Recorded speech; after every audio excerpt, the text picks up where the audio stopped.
Kinetic energy of a body is increased by 44%. By what percent there is increase in momentum, है ना? तो अगर आपका kinetic energy 44% बढ़ रहा है तो हम लोग उसको कैसे लिख सकते हैं? पहले काइनेटिक एनर्जी मान लो 100 था, बाद में काइनेटिक एनर्जी 144 हो जाएगा, है कि नहीं भाई? 44% इंक्रीज होगा तो 100 से 144 होगा। और पहले मोमेंटम क्या था और बाद में मोमेंटम क्या था, यहां पे इंक्रीज हमें देखना होगा। तो सबसे जो छोटा तरीका है वो मैं आपको करके बता रहा हूं। इसके पहले एक और चीज आप जान लीजिए कि काइनेटिक एनर्जी का फॉर्मूला होता है ½ mv²। हम इसमें थोड़ा सा चेंज करते हैं, इसे mv का होल स्क्वायर बनाए तो नीचे m लाना पड़ेगा, और mv क्या होता है? मोमेंटम होता है। तो एक तरीके से p² हो गया, mv की जगह p आ गया तो p² हो गया। तो kinetic energy is equal to p²/2m। वैसे ये स्टैंडर्ड होता है, आपको याद भी होना चाहिए। अगर आप भूल जाते हैं तो छोटा सा डेरिवेशन है। अब वापस इधर पे आते हैं।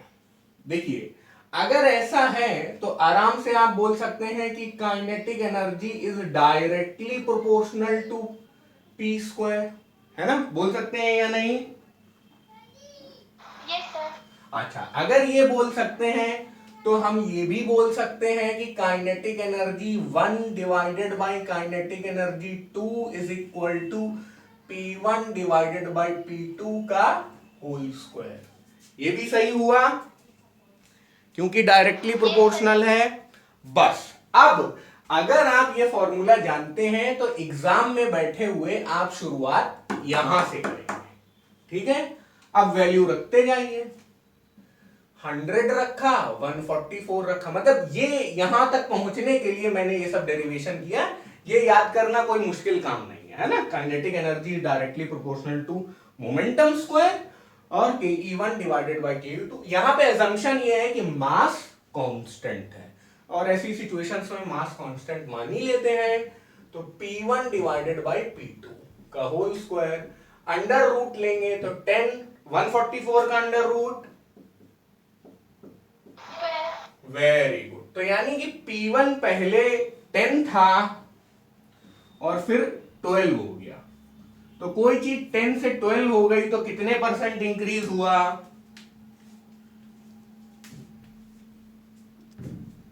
ये से क्या बोला आपने? अगर कोई चीज पहले 10 थी और 10 से बढ़कर 12 हो गई तो कितने % इंक्रीज हुआ? 2%। अरे ये तो बहुत ही गड़बड़ हो गया भाई। देखिए, कभी भी परसेंटेज निकाला जाता है तो हम लोग कैसे निकालते हैं? ये फाइनल, हमेशा याद रखिएगा, final minus initial divided by initial into 100। याद करिए, हम लोग ने कभी प्रॉफिट परसेंट सीखा था मैथ्स में। तो प्रॉफिट परसेंट क्या होता था? Selling price minus cost price divided by cost price into 100। याद आ रहा है? Yes sir. ये ऐसा कुछ पढ़ा है ना हम लोगों ने? तो हर चीज में यही चलता, final minus initial divided by initial. यहां पे इनिशियल क्या था? 10, ठीक है? और फाइनल क्या था? 12। तो 12 माइनस 10 इंटू 100, ये कट गया। 12 में से 10 गया, 2 इंटू 10 हो गया 20%। वैसे जिन लोगों को एक्सपीरियंस होता है वो देखते ही बता देते हैं। 10 रुपए की चीज अगर 12 रुपए में बिक रही है, 20% प्रॉफिट। अच्छा, अगर कोई चीज 10 रुपए में है और वो 12 रुपए में बिक रही है, 10 की चीज 12 में बिक रही है, तो इसका मतलब ये भी तो कह सकते हैं कि 100 की चीज 120 में बिक रही है। ये कह सकते हैं कि नहीं? Yes sir. अरे इसी रेशियो में मैं अगर ये कर देता तो कोई दिक्कत थी नहीं थी। तो 100 की चीज 120, है ना? मतलब पहले मोमेंटम 100 था, अब 120 हो गया। कितने % इंक्रीज हुआ? बोलिए। कोई चीज 100 थी, वो 144 हो गई तो 44% इंक्रीज हुआ। कोई चीज 100 है, अब 120 हो गई, कितने % इंक्रीज हुआ?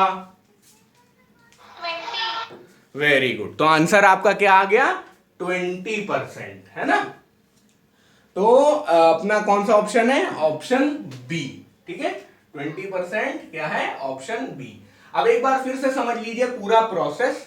देखिए क्वेश्चन में आपको दिया गया था कि काइनेटिक एनर्जी 44% इंक्रीज हुई है, तो 100 से शुरू हुए 144 तक फाइनल काइनेटिक एनर्जी निकाल ली। कभी भी अगर x% इंक्रीज होता है तो हम लोग इनिशियल 100 मान लेते हैं और 100 प्लस x फाइनल मान लेते हैं। यहां पे 44% इंक्रीज हुआ था तो 100 से 144 तक चले गए। समझ गए?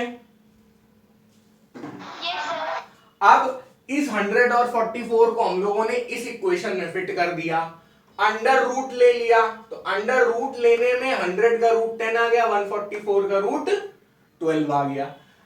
तो 10 से बढ़कर 12 हो गए, यानी कि 100 से बढ़कर 120 हो गए। कितने परसेंट इंक्रीज? 20%। ऐसे आपको नीट एग्जाम में जाके सॉल्व कर देना है।